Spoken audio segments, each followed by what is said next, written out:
Gina changed my life. She has been the greatest teacher that I could have ever had in my lifetime. I've had a wonderful family, wonderful relatives and mentors in my life, but nobody has mentored me more than Gina.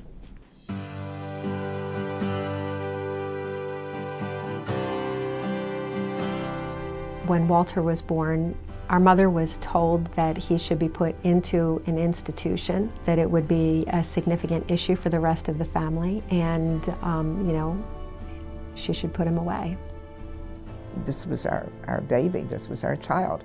I said to my husband, why do I have to defend myself that we want to keep Robbie home?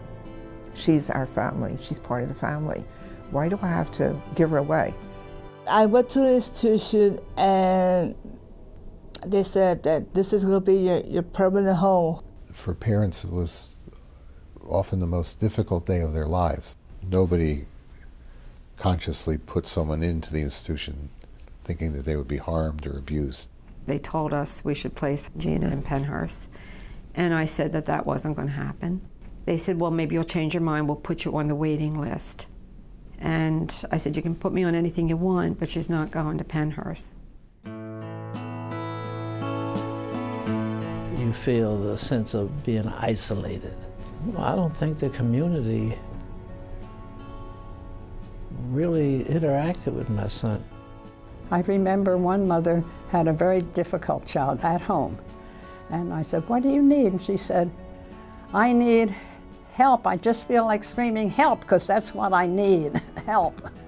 And that's exactly what she did need. Please, you know, community, help me, do something. Don't just leave me alone. There were no resources.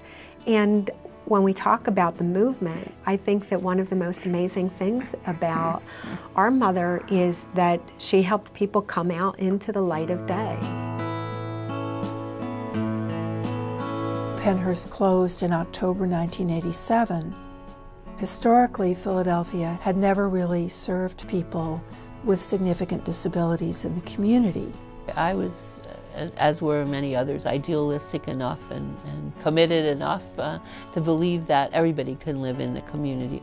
There were some providers who came to us for whom this was really personal. It wasn't just work, it was a mission, it was passion, it was commitment. I remember this one lady, Margaret.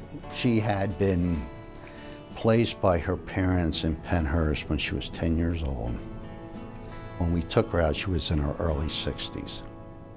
The 20 years she spent with us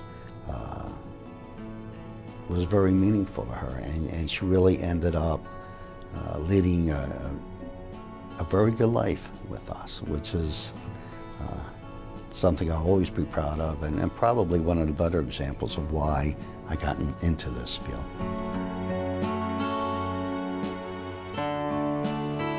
Roland was this guy who had the ability to sort of communicate at your gut. He didn't talk about himself very much. He talked about people with disabilities and people who were suffering. Roland showed us that people with an intellectual disability could lead from the heart. Of course, Roland was in Pennhurst, and his main message is to free our people, and that the one that sticks to everybody's mind is who's in charge. They were pioneers. Roland Johnson was really a hero to me, Debbie Robinson. Because they're just ordinary people who just committed themselves to helping other people with very little advantage to themselves. And they stayed at it for years and years and years and years. I'm a fighter. Whatever I want, I usually get. I persist and I make sure that people hear me, people are listening to me, people understand what I want. I think the people who call themselves the activists and who talk about it in terms of a movement are doing it because they see a human dignity in all mankind. It's amazing how people can come together when they have the same interests. And that's what it was all about.